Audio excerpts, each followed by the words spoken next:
actually take the time and actually want to really learn and really cares to do deep, my advice to people, if any of you have a YouTube channel and you really want to do something interesting, watch, react to a Rudy YouTube Pokemon video.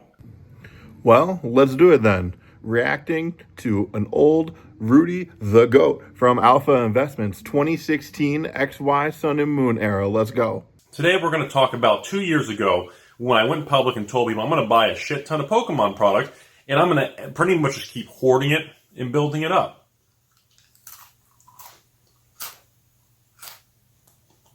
It didn't work out real well. The biggest thing I think I misinterpreted and I underestimated was the Pokemon Go boom that brought a lot of players into Pokemon, but were not really loyal customers, loyal Pokemon card people. How many people do you think like that exist in today's market? Do they actually care about Pokemon? Do they actually remember playing the games, collecting the cards? Oh, I found my collection in my grandma's stepsister's attic. No, they don't. They never did. They never will. They're here for the money. Everyone is. If they're saying they're not here for the money, you're being lied to. It was actually so crazy to hear Rudy say that this was the first card show that he had been to in quite some time. And the fact that he is now just being able to reconcile what's been going on in the hobby and being like, maybe people on the internet actually know a little bit about what they're talking about. Maybe I don't know everything. Let's hear what Rudy has to say about the prices of some of these Pokemon products back in about 10 years ago. Surely they were much cheaper than they are right now. I went heavily into the EX box products that contained Roaring Skies booster packs. Because at the time, people were spending $250 to $300 for a booster box of Pokemon Roaring Skies. Since I missed the boat, I was never able to acquire any Roaring Sky booster boxes, and I was not comfortable paying $300 for a Pokemon booster box that was really not that old. So let's get this straight. 10 years ago, Rudy was not comfortable buying booster boxes, new booster boxes, for $250 to $300. Does that sound similar to anything else that we've been seeing in the market recently? Perfect Order. Well, no, Perfect Order is trash, but I think it's still over $200. Chaos Rising, I mean, Greninja's the GOAT. Unless you guys didn't know, Greninja's the GOAT. He's gonna carry. That's good. That's easy. $300, $350, and then Phantasmal Flames, 6 months old. It's over $500. Oh man! But I was told everything was so much cheaper back then. Surely something is not right here. The cycle cannot be repeating. And I'm not trying to rip on Rudy or anything. I don't know if he had distro access back then. I don't know. He said he missed out on the wave of buying them, the Roaring Skies booster boxes. So I don't attempt to know, I guess, what his situation was back then. But we knew he had spent a lot of money on collection boxes because the pack price was surely going to go up over time. The pack price. I personally am not a fan of collection boxes. I think they're not the best product. They take up way too much space, and I think they're pretty illiquid. It's just the main thing I guess I'm trying to say here is this is the second thing that we have in common with the market from literally 10 years ago to what we are seeing right now. No matter how confident you are, Rudy, you never bet the farm. No matter if you feel that it's a shoo-in guarantee, if you're that confident about something, you're obviously not focusing or you're refusing to acknowledge some other risks that you just don't want to think about. This is the main part of the video that I really want to talk about a little bit because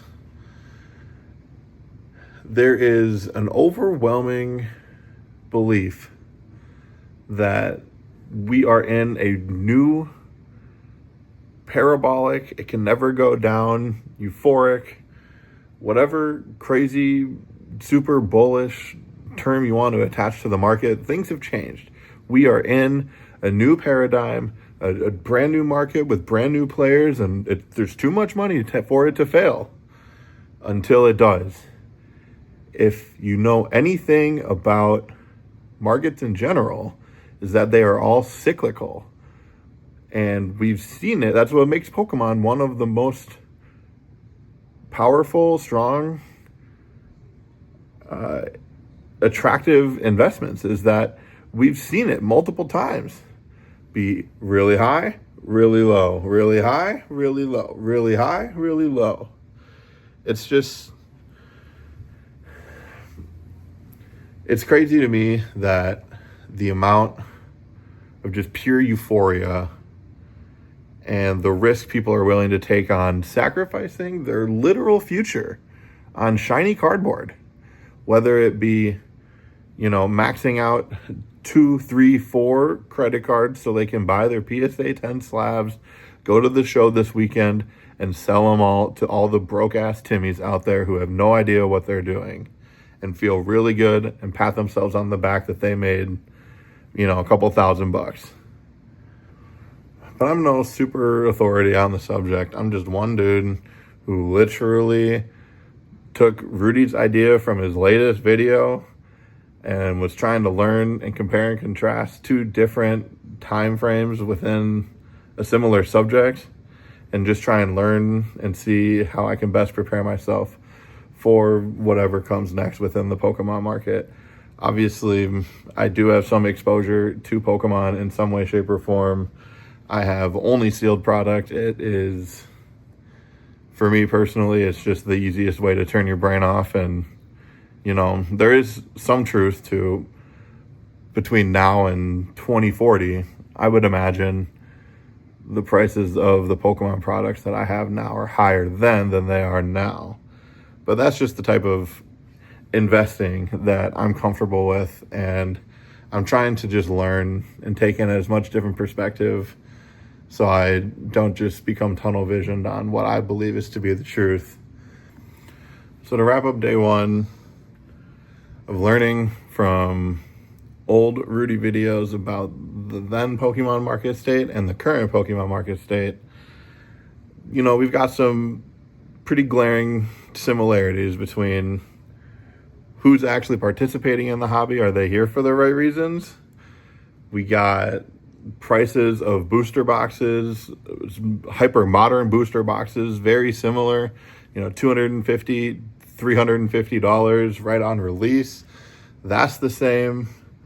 And then what was the last thing? The euphoric, nothing can ever go down mindset that just is just wild that it even exists in this mass capacity. But alas, here we are. And, I'm going to try and react to 1 Rudy video a day, and we'll see what we can learn over an extended time period. Hopefully this isn't just a flash in the pan, but shout out to everyone who, if you made it this far, you're crazy. This is not easy, standing in front of a camera and splicing together a bunch of different clips and how you want it to sound and what you actually end up with. But everyone that is successful in the hobby or in content creation says the hardest part is starting and just hitting the go live button, or if you're streaming, the go live button, or just posting that first video. So we're just going to go with it, see how it goes, and we'll see y'all on the other side. The reprint of Silver Tempest is in Lost Origins here. All our gains, Lost Origins, Silver Tempest, hit 140 a box. And the reprint nailed it from 140 back to 100. All our gains are wiped out. Oh my God. And